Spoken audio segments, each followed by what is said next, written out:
sidee samaynta AI agency-gan yar aad uga samayn kartaa $1,000 iyo ka badan haddii aynu maanta booqano oo aynu tagno Upwork oo kaliya waxaad arkaysaa in thousands of jobs oo AI agency AI automation ah lacaga badanna lagu bixinayo shalayo kaliyana la soo dhigay maalin walbana la soo dhigo intaasoo dalab dad u baahan in loo sameeyo automation iyo agency qofkan oo kale waxaad arkaysaa in uu ku bixinayo kaliya automation aad u fudud oo aynu ku soo baahin doono YouTube-keena iyo qaareen hore u soo gelinayba waxaad arkaysaa qofkan inuu u baahan yahay kaliya inuu sameeyo automation agency oo sameeyo blog content creation aad u fudud kuna bixinaya lacag $300 sidoo kale qofkan in uu sameynayo kaliya marketing agency inuu u baahan yahay kaas oo ku bixinayo $1,000 sidee noogu suurta gashay marka in aynu sameyno sales copilot agency anagoo u sameynay recruitment agency Mafron recruitment agency waa agency u diiwaan gashay UK kaas oo sameeya permanent staffing iyo temporary staffing waxaan u sameynay AI agency qaabilsan qaybta saleska kaas oo u sameynay client-ka ama company-ga ay rabaan inuu xog ka soo helo CEO-ga managerska uu xog fiican ka soo helo kaas oo u sameynay maadaama temporary staff ay ku shaqo leeyihiin u sameynaya una generate gareynaya pre-call report xog fiican ka siinaya company-gaas managerka meelaha daldaloolku ka jiro meelaha temporary staffing uga baahan yihiin sidii loogu qancin lahaa iyo waliba hadalkii ay ku oran lahaayeen iyo proposalka ay ula hortagi lahaayeen client-kooda Mafron sales kaas waxaanu u sameynay kaliya anagoo isticmaalana qaybta building haddii aynu tagno waxaanu ka sameynay kaliya 3 tools aynu isku geynay ayaa waxaanu u bedelnay agency kaasoo sameynay shaqooyinka intaas leg aanan daalayn waxaanu sameyn doonaa marka maanta inaanu hirgeli AI u sameyno Mafron sida Mafron sales copilot kaasoo kale anagoo u sameynayna hirgeli copilot from scratch kasoo bilaabayna min bilow ilaa dhammaad si aad adiguna u baratid uguna shaqaysatid meesha aad joogto kambaniyadooda ugu samaysid ama qaab freelancer ah adigoo booqanay Fiverr ama Upwork shaqooyinkana daily loo soo dhigay iyagoo u baahan dad sameynaya AI automation iyo AI agencies magacaygu waa Khalid waxaan ahay aasaasaha hirgeli AI waxaan hirgeli AI website-kaas u sameeyay dhalinyarada xiiseynaysa in ay si bilaash ah ku bartaan AI-ga adigoo booqanay qaybteena free community-ga sidoo kale waxaan u sameeynay ganacsatada raba shaqooyinka ku soo noqnoqdo repetitive-ka inuu AI u qabto ayaana u sameynaa AI workflows-kaas haddii aad tahay ganacsade xiiseynaya shaqooyinka ku soo noqnoqdo faraha badan oo AI ku qabto fadlan qaybta book meeting dooro kadibna meeting sameyso waa lagu sameyn doonaa wax walba oo repetitive inuu AI kuugu bedelo hadda waxaan isla eegi doonaa sidii adiguna aad ku sameyn karto lacagaha $1,000 $300 $400 $500 adigoo kaliya isticmaalaya qaabkan ku baray waxaad ka heli kartaa templateska iyo wax walba oo isticmaalayo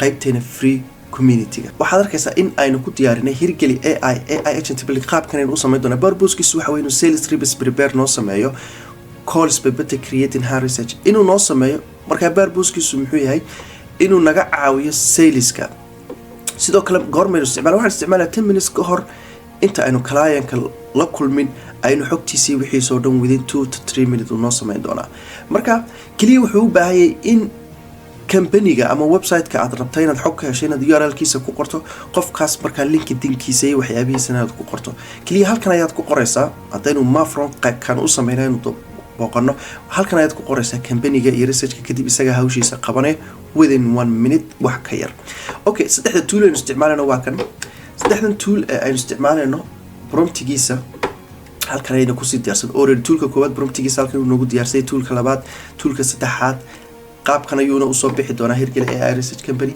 agency-ga ugu dambeeya dhisi doonana promptigiisa already uu noo diyaarsay haddaba waxaanu isla tegi doonaa shaashada waxaanu sameyn doonaa step by step anagoo isticmaalayna relevant AI adiguna waad baran kartaa buugga qalinkaaga soo qaado 20 daqiiqo soo socdo waxaan isla tegi doonaa inagoo from scratch ka soo bilaabayna markii aad baratid kadibna waxaad sameysan doontaa Fiverr ama Upwork halkaas aad freelancer ugu shaqaysan kartaa ama company-ga meel kasta joogto ama wadan kasta joogto company-yadiisa ayaad uga caawin kartaa in aad sales copilot u sameysid qof walba oo xiiseynaya aynu isla eegno waxaanu bilaabaynaa marka sidii aynu u dhisi lahayn toolska waxaanu ku bilaabaynaa tool kadibna waxaanu u bedeli doonaa agent so waxaanu bilaabi doonaa inaan research company-gan oo kala sameyno anagoo u sameynayna hirgeli AI kan waxaan sameynay 2 bilood ka hor waxaanan u sameynay Mafron recruitment agency laakiin anagu mid mid inaga noo khaas ayaynu samayn doonaa. marka waxaynu taabanaynaa new tools fara badan baynu isku geynaynaa, kadib baynu agency u bedelaynaa. qaabkana waxaynu dooranaynaa qaab default inoo dheh. qaabkan kale inoogu soo baxayaa qaybtan sare. marka waxaynu ku qoraynaa research company. markaynu ku qorno descriptionka si uu marka AI gu akhriyo, waxaynu ku qoraynaa text in a company URL searches the web and returns a summary. marka AI gu fahmayaa wixii aynu ka damacsannahay. qaybtan inputska waxaynu dooranaynaa text baynu dooranaynaa. text markaynu doorano halkan inputska waynu bedelaynaa. halkan waxaynu ka dhigaynaa company URL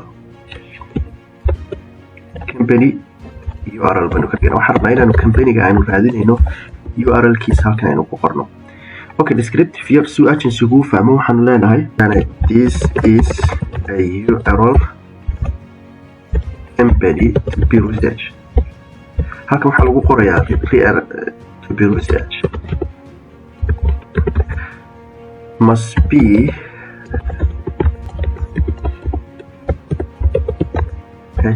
https / marka waxaanu leenahay halkan company URL kiisa la raadinaya ayaanu halkan ku qoraynaa. okay, intaas markii aynu samayno halkan hoosta waxaynu ku qoraynaa textka. waxaynu ka dhigaynaa company URL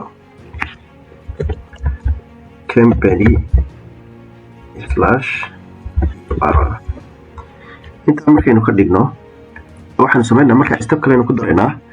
stepta kale ku darayna waxay tahay markii halkan URL-ka companyga magaciisa lagu qoro, tusaale ahaan www.hirgeli.com markaynu ku qorno waxaynu u baahannahay intaasu keliya maaha in aynu xog fiican kasii hadno oo aynu samayno scrubberka seen ku helana. scrubberska step baynu leenahay, kadib mid website-ka qaybta about-ka, qaybta contactiga, qaybta postiga, waxaasoo dhan intuu raadiyo xog fiican kasoo raadiyaynu u baahnay. marka waxa ugu fiican oo aynu ku dari karnaa step markaynu idhaahno waxa ugu fiican aynu ku dari karnaa Firecrawl Scrubber. kana ugu fiican toolkana ugu fiican Firecrawl Scrubber. Firecrawl Web Scrubber kana ugu fiican. Firecrawl Scrubberka wax hadii aynu ku jirno wuxuu kaaga baahan yahay kaliya API key in la isku xiriiriyo. okay, Firecrawl Scrubberka hadii aynu halkan ku qorno Firecrawl Scrubber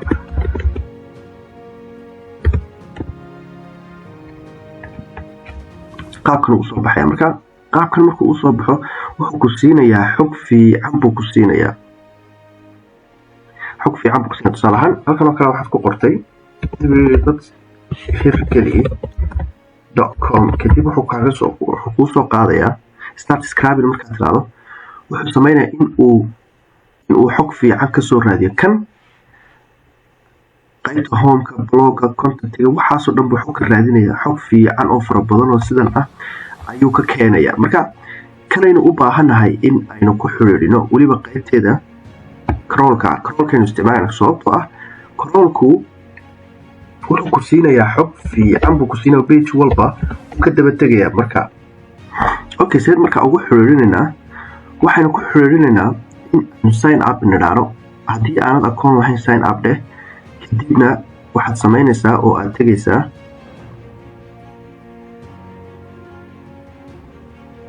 tiimka dashboardka aan tago, waxaad tegaysaa qaybta API keyska. markii aad tagto waxaad soo samaynaysaa create new API key baad leedahay. create new API key markii aad tiraahdo waxaad imanaysaa qaybtan, waxaad tegaysaa navigatorka, waxaad tegaysaa settingka markii aad tagto hoos baad u wadaysaa API keyga. halkan ayaad waxaad ku baasgaraynaysaa API keygaad kasoo qaaday, kadib way isku xiriirsamayaan. marka maadaama aniga mar hore igu xiriirsan yahay, adiga taas samee. kadibna wixii ka dambaysa waxaan samaynaynaa marka in uu Web Scrubberkani uu inoo soo sameeyo, in uu xogta inoo soo raadiyo. markii aynu ku xiriirino waxaynu u baahanay marka inaan wax kala beddelno.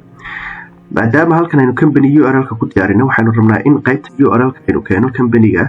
waxaanu leenahay okay, xogta waxaad kasoo qaataa company URL company URL ka markaad ka soo qaado scribe only ka qaad waxaad oranaysaa maxay ahayd in extract main content only okay halkan pages ka mise page ka keenaya ugu yaraan iska baso pages kaaga si uu xog fiican uu ku helo iska dheh 5 pages ugu yaraan ka keen okay marka halkan waxaanu gelinay marka hirgeli.com hadii aynu idhaano run this step markii aynu raadinay oo aynu company URL ka hirgeli.com ansaxnay FireScroll markaynu run stop video waxay noo soo baxay xogtan marka xogtan saas uma akhrin karno oo sida lagu ma akhrin karayo way xogaa way yaro fool xumaanaysa waxaynu u baahanahay marka in aynu ku xidhno maskaxdaas oo inoo suurtagelinaysa inay noo soo koobto inoo waxayso marka waxaanu leenahay xogtani aad bay u dheertahay uu soo saaray FireScroll marka waxaanu leenahay ku xidh maskax add LLM baynu leenahay waxaanu raadinaynaa maskax LLM baynu raadinaynaa prompt baynu ku qoraynaa maskaxda ama LLM waxa loo yaqaan waa maskax oo AI ah AI-gana ku xulaynaa waxaanu leenahay noo soo koob oo inooga dhig 300 words inagoo isticmaalayna promptiga halkan aynu ku qornay hadda halkan arkayso waxaanu ku qornay promptiga ugu talagalnay toolka koobaad waxaanu leenahay can you please intaan soo qaadanaynaa aynu leenahay intaan soo qaadanaynaa waxaanu leenahay copy halkan aynu pass ku siinayna can you please marka kama dhigayno tii hore tan dambaynu ka keenana marka FireScroll xogtan uu siiyay aynu LLM ka siinayna maskaxdan waxaanu leenahay hadda bracket FireScroll web scraper kaas aynu xogta ka soo qaadayna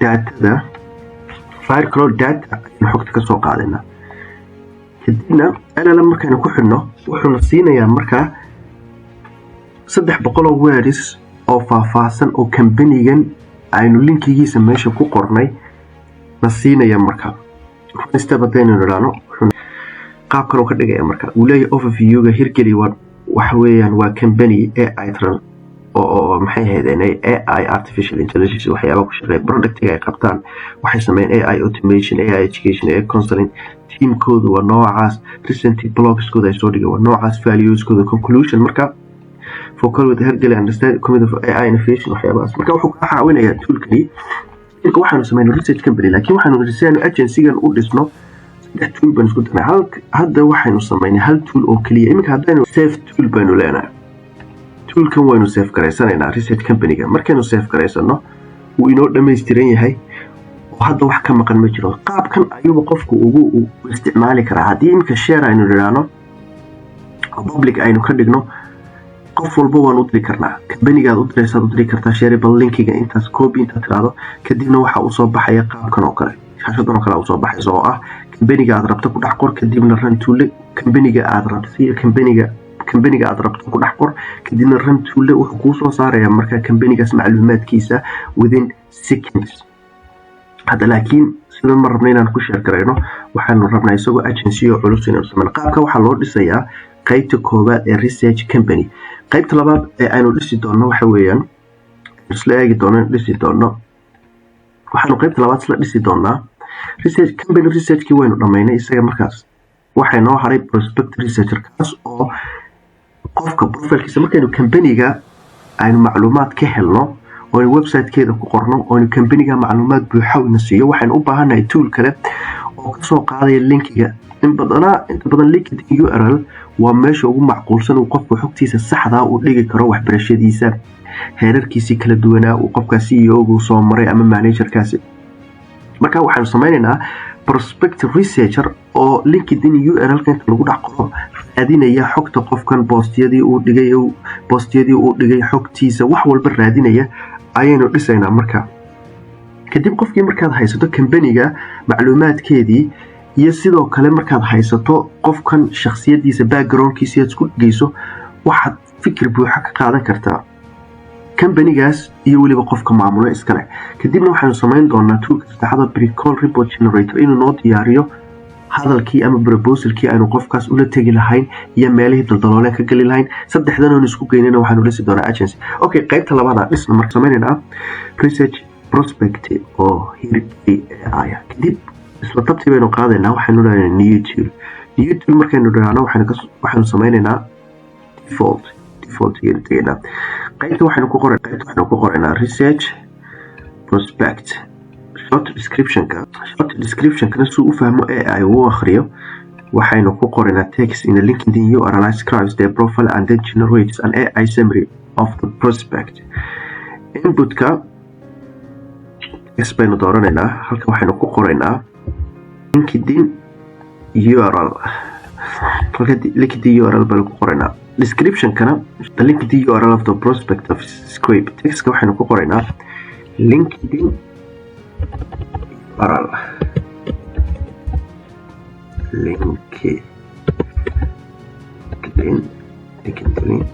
URL.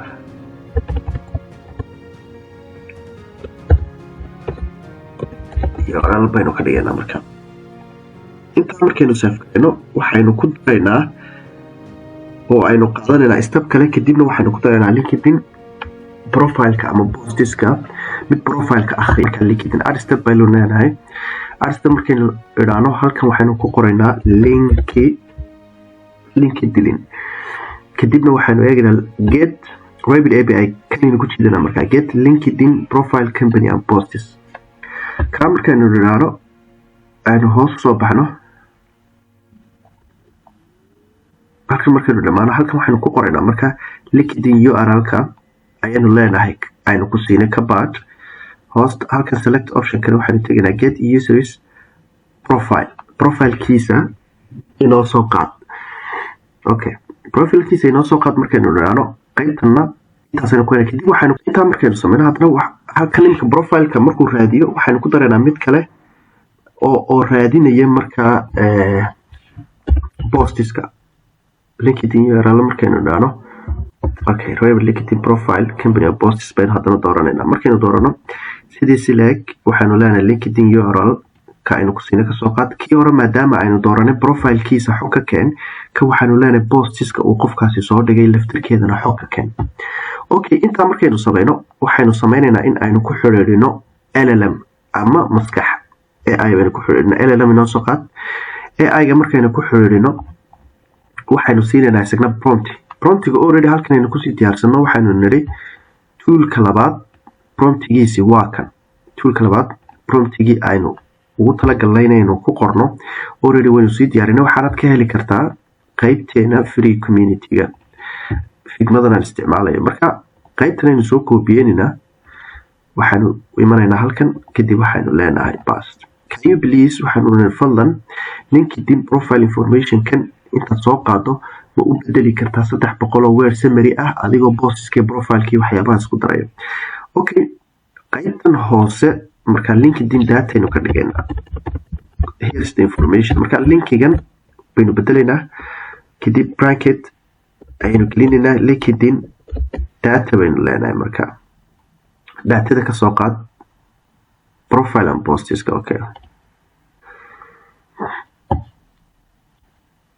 saas markaynu sameyno LLM aynu ka dhigno qaabkaas kadib marka aynu saa u dhamaystirno oo aynu ku qorno waxaynu raadinaynaa markaa in aynu toolka loo saddexaad aynu sameyno kaas oo ka duwanaanaya labadan qaab ee hore. ka saddexaad ee aynu sameynayno waxaanu sameynaa Bricol report generator oo aynu company-ga iyo prospect research isagoo isticmaalaya uu sameeyo Bricol report. marka uu kala duwanaanaya qaabkii labadii hore aan u sameynay bal kan saddexaadna aynu isla sameyno. Okay, saddexaad markaynu nimaadno oo new tool aynu tagno waxaan isagna oranaynaa default markaynu dhinaano haddana waxaynu sameynaynaa description yar baynu sameynaynaa. marka description-kaynu u sameyna waxa weeye text in company and prospective summary and choice Bricol report for sales reps to help them prepare and strategize. intaas markaynu sameyno halkan aynu text markii hore oran jirnay waxaanu oranaynaa imika long text. waan ka yara duwaynaa qaabkeen markii hore u sameynaynay. long text markaynu dhinaano halkan sare waxaynu ku qoraynaa marka qaybtan sare qaybtan sare markaa waxaynu ku qoraynaa prospect summary. qaybtan yar isagna haddana descriptive summary baynu halkana leenahay. Summary of the prospectus is a tip here. hoostana waxaanu ku qoraynaa markaa prospect/summary. prospect/summary. intaa markaynu dhahno haddana long text baynu leenahay. sidiisi laag baynu sameynaynaa marka. Okay, kaa markaynu sameynay kan dambe waxaynu ka dhigaynaa marka company summary baynu ka dhigaynaa. company summary markaynu ka dhigno halkana waxaynu ku qoraynaa marka summary of the company based on their website content. Okay, halkan long textka waxaynu ka dhigaynaa company summary.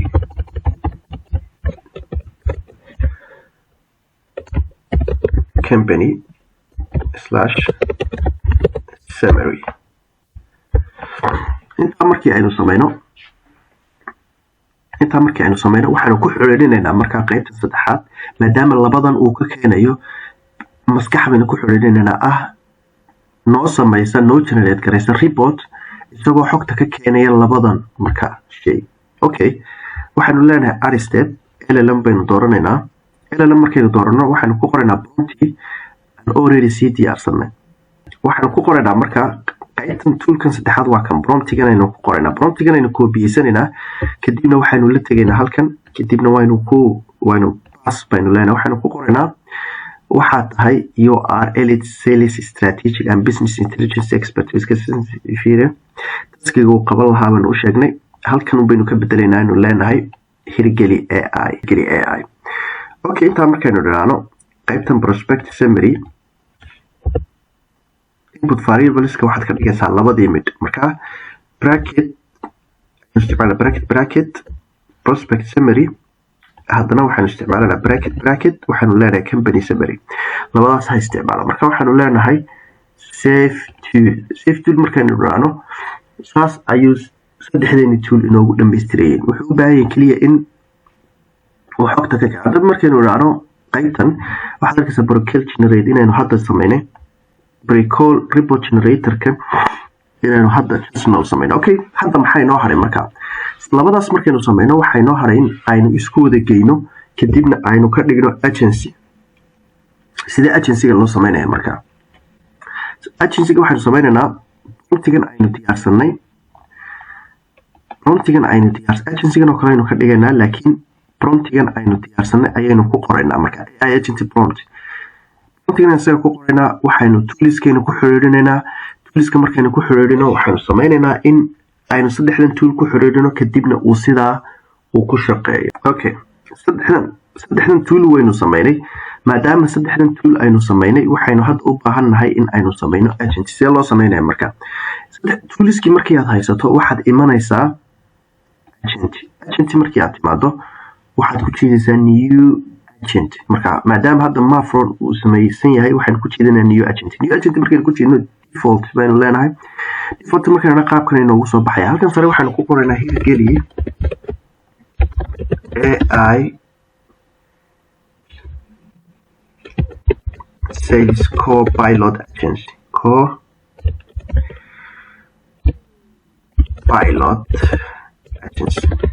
Okay, description yar baynu siinaynaa agencygan. waxaynu leenahay this agent is our sales co-pilot that helps reps to be better prepared for sales and calls. Okay, marka halkan waxaynu ku qoraynaa prompt fiican kadibna tools baynu ku xiriirinaa si agencygani uu u noqdo mid shaqeynaya oo fiican.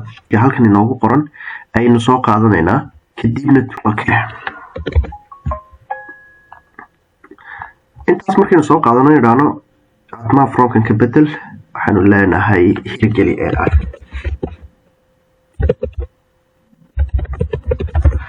waxaanu idhi waxaad u dhaqmaysaa as sales research assistant representative matalaya ama u taagan hirgeli AI.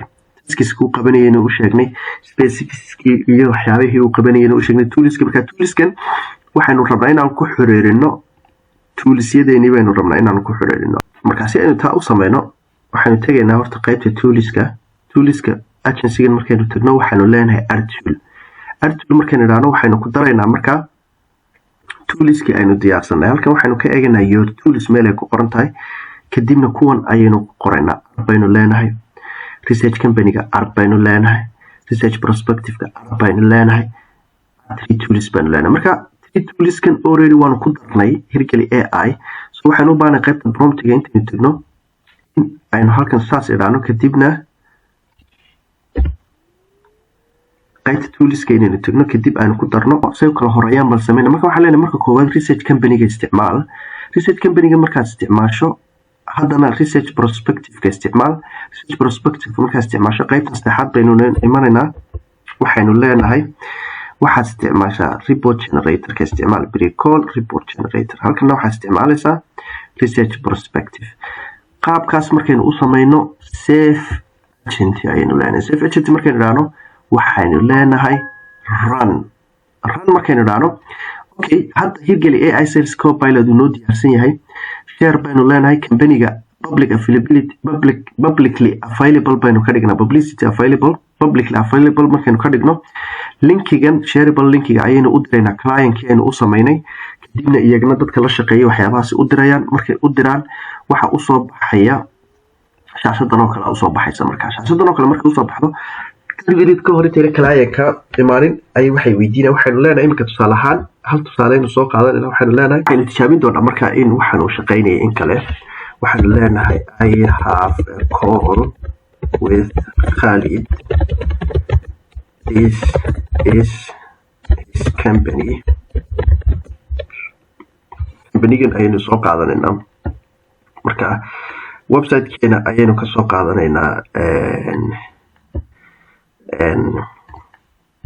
website-keena ayaynu ka soo qaadanaynaa code kadib waxaan leenahay please prepare for me a pre-call report linkedin-kayga maadaama uusan wax badan ku jirin waynu iskaga boodinaa linkedin-ka marka wuxuu leeyahay si aan usii wado waxaan u baahanahay Khalid linkedin profile URL-kiisa si aan xog isaga kaga keeno waxaan leenahay proceed iska wado without linkedin profile maadaama uusan macluumaad fiican ku jirin waxaan leenahay iska wado laakiin qofka kale profile-kiisaad gelinaysaa okay kadib waa inuu markaa diyaariyaa pre-call report isagoo ku saleynaya hirgeli AI hirgeli waxay qabataa AI automation waxyaabahaas so waa in uuna siiyaa markaa isla hirgelidaas waxyaaba aynu kasoo gali karno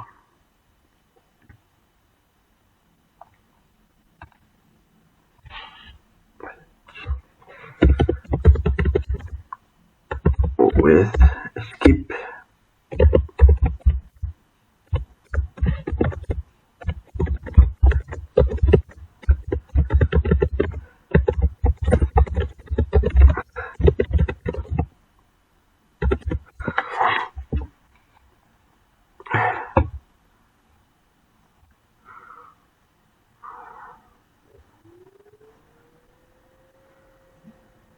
okay waxaynu nidhi iska ilow hadda in oo linkedin profile-kayga aad wax ka keento keliya research company-ga isticmaal pre-call report-na ii samee labadaas isticmaal marka wuxuu sameyn doonaa inuu isticmaalo research company-ga toolkii ahaa iyo toolka pre-call report marka waxaynu eegaynaa bal inuu shaqeynayo iyo in kale wareegaya hadda wuxuu isticmaalay research company-gii linkedin-kii iskaga booday haddana wuxuu isticmaalaya pre-call report generator-kii buu isticmaalaya so marka wuxuu inoo keeno ayaynu eegaynaa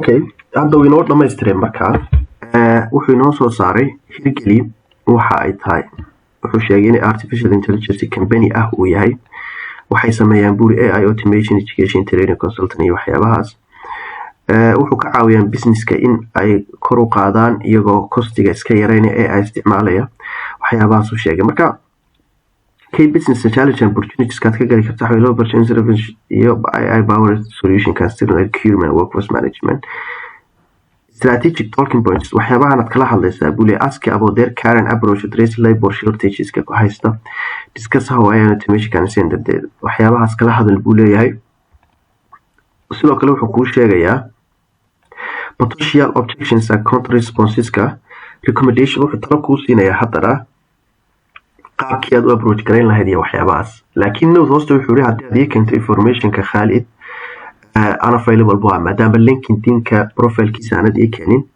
haddaad rabto inaad report intan kasii more personal report on Khalid LinkedIn profilkiisa ii keen kadibna waxa weeyaan generate fiican oo kale waa kuu sameeya. qaabkaas ayuu shaqeynaya muhiimada inaanu eegno weyn inuu shaqeynayn kale. hadhowdii markaad client u diraysana waxaynu dhanay waxaad taabanaysaa share kadibna publicity-ga ayaad furaysaa allow anyone to run this version of this agent in your free account kadibna saas ayaad u sameynaysaa. waxaad ku dhex sameynaysaa relevant AI. qaabkaas ayaad u sameynaysaa. tusaalaha aynu sameynay ee ah in uu sameynayo researchkaasaad indhihiina hadda ku aragteenna uu sameynaya. si aad videoiskan kuwa lamida qaabka chatboxka receptionka waxyaabahaas oo dhan loogu xidho AI waxaad ku baran doontaa oo soo gelin doonaa videoiska YouTube-ka.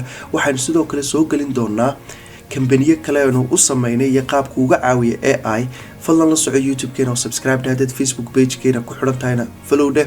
sidoo kalena haddii wax macluumaad ama se information ama caawinaad u baahan tahayna nagala soo xiriir emailkana info@hirgeli.com. dad ganacsada tahayna book a meeting. haddii ardayaad tahayna qaybteena free community-ga tag.